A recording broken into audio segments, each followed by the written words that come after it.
YCP వ్యతిరేక ఓటును చీల్చేందుకు Congress party ప్రయత్నిస్తోందా?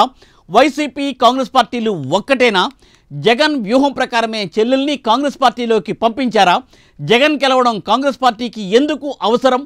రాబోయే ఎన్నికలలో ఆంధ్రప్రదేశ్లో కూటమి గెలవబోతోందా? రాష్ట్రంలో డబుల్ ఇంజన్ సర్కార్ ఏర్పడడం ఖాయమా?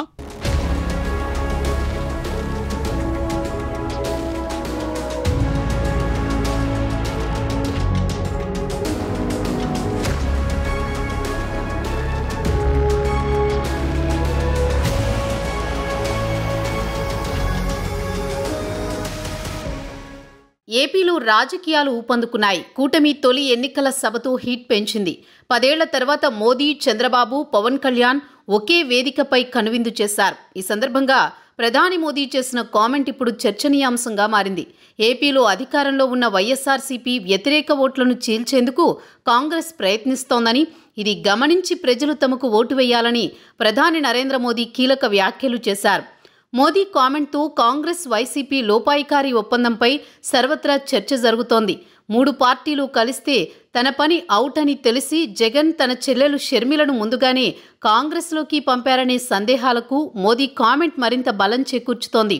షర్మిల ఏపీ కాంగ్రెస్ పగ్గాలు చేపట్టిన తర్వాత ఏపీలో కాంగ్రెస్ పరిస్థితి కొంచెం మెరుగుపడింది. ఈసారి ఎన్నికల్లో కొంత ఓట్ షేర్ను పెంచుకోనుందని పరిశీలకులు చెబుతున్నారు. కాంగ్రెస్కు పడే ఓట్లు వైసీపీ వ్యతిరేక ఓట్లేనని కూటమి అభిప్రాయం. కాంగ్రెస్కు ఎన్ని ఓట్లు వచ్చినా అది కూటమికి నష్టమే. ఈసారి ఎన్నికలు చాలా ప్రతిష్టాత్మకంగా జరగనున్నాయి. 5 ఏళ్లలో అధికారంలో ఉండి తన ఇష్టారాజ్యంగా పాలించిన జగన్ ఇంతకాలం దోచుకున్న సొమ్మును ఎన్నికల్లో ఖర్చు చేయడానికి సిద్ధంగా ఉన్నట్టు ప్రతిపక్షాలు అంటున్నాయి. ఈ క్రమంలో ప్రతి ఓటు చాలా కీలకంగా మారనుంది.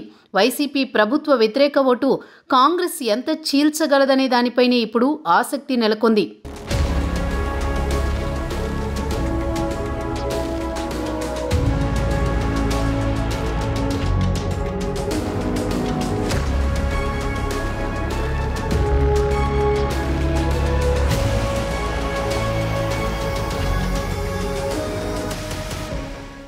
నిన్న మొన్నటి వరకు బీజేపీతో జగన్ సన్నిహితంగా ఉన్నాడనేది అందరూ అనుకున్న విషయమే.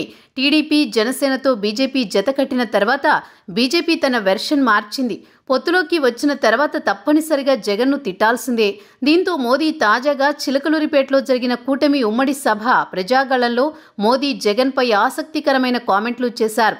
ఇప్పటి వరకు చాలాసార్లు ఏపీకి వచ్చిన మోదీ ఇంతగా వైసీపీపై కామెంట్లు చేయలేదని విశ్లేషకులు చెబుతున్నారు. ఈ ఎన్నికల్లో విజయం సాధించి ముచ్చటగా 3వసారి కేంద్రంలో ఎన్డీఏ ప్రభుత్వం అధికారంలోకి వస్తుందని మోదీ ధీమా వ్యక్తం చేశారు. ఈ లోక్సభ ఎన్నికల్లో 400 దాటాలి, ఎన్డీఏకు ఓటు వేయాలి అని ప్రధాని మోదీ తెలుగులో ప్రసంగించారు.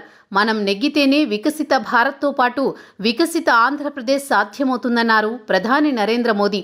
జూన్ 4న రాబోయే ఫలితాలతో ఎన్డీఏ కూటమి 400కు పైగా సీట్లు సాధించాలని ప్రధాని మోదీ ఆకాంక్షించారు. ఎన్డీఏ కూటమి ప్రాంతీయ పార్టీలను కలుపుకుని వెళుతూ వారి అభివృద్ధిని కోరుకుంటుందన్నారు. చంద్రబాబు, పవన్ కళ్యాణ్ ఆంధ్రప్రదేశ్ అభివృద్ధి కోసం, రాష్ట్ర ప్రజల కోసం రాత్రింబవళ్లు కృషి చేస్తున్నారని ప్రధాని మోదీ కితాబిచ్చారు. రాష్ట్రంలో మనం గెలిస్తే డబుల్ ఇంజిన్ సర్కార్ ఏర్పడి అప్పుడే వికసిత ఆంధ్రప్రదేశ్ సాధ్యమన్నారు.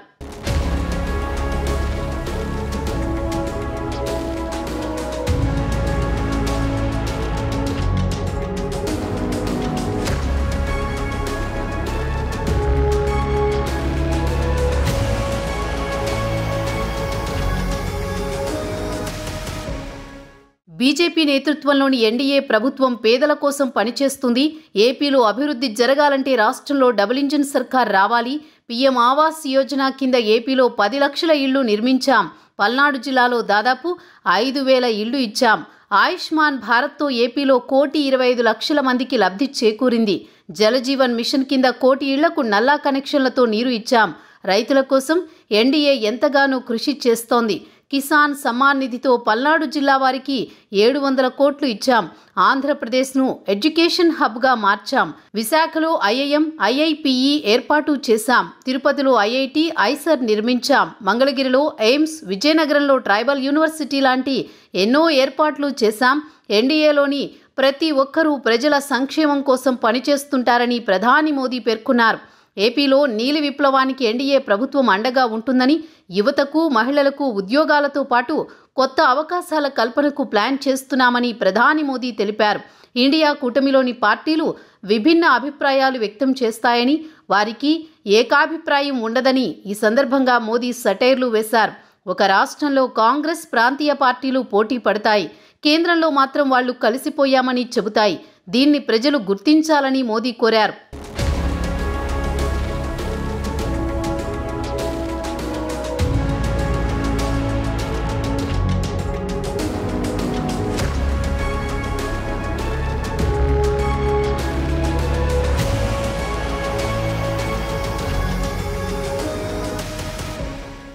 దీంతో మోదీ ఏపీలో తన మొదటి ఎన్నికల ప్రచారం ప్రారంభించినట్లయింది. ఇక ఏపీలో రాబోయే రోజుల్లో బీజేపీ అగ్రనేతలు కూడా ప్రచారం చేయనున్నారు. ఇంతకాలం కేంద్రంలోని బీజేపీ అండతో చెలరేగిపోయారు జగన్. 3 పార్టీలు కూటమిగా ఏర్పడడంతో ఇప్పుడు జగన్ పరిస్థితి కుడితిలో పడిన ఎలుక మాదిరి తయారైందని తెలుస్తోంది. రాబోయే రోజుల్లో వైసీపీపై కూటమి విరుచుకుపడే అవకాశాలు ఎక్కువగా ఉన్నాయి. కేంద్ర స్థాయిలో బీజేపీకి కాంగ్రెస్ పార్టీనే ప్రధాన ప్రతిపక్షం. ఈ నేపథ్యంలో ఏపీలో బీజేపీ బలపడకూడదని కాంగ్రెస్ ఆలోచన. దీంతో ప్రభుత్వ వ్యతిరేక ఓటు కాంగ్రెస్ చీల్చడం ద్వారా వైసీపీకి కలిసొచ్చే ఛాన్స్ ఉందని కూటమి భావిస్తోంది. అందుకే అలా జరగకూడదని వ్యతిరేక ఓటు మొత్తం కూటమికే పడాలని కూటమి నేతలు ప్లాన్ చేస్తున్నారు. ఆ క్రమంలో మోదీ చేత ఈ రకంగా చెప్పించారని విశ్లేషకుల వాదన. దీంతో జగన్ను వ్యతిరేకించే ఓటర్లు ఆలోచనలో పడి కూటమికే ఓట్లు వేసే అవకాశం ఉంది. చాలా పెద్ద వ్యూహంతోనే కూటమి ఈ విధంగా ముందుకు వెళుతున్నట్టు తెలుస్తోంది. చూడాలి ముందు ముందు ఎలా ఉంటుందో ఏపీ రాజకీయం.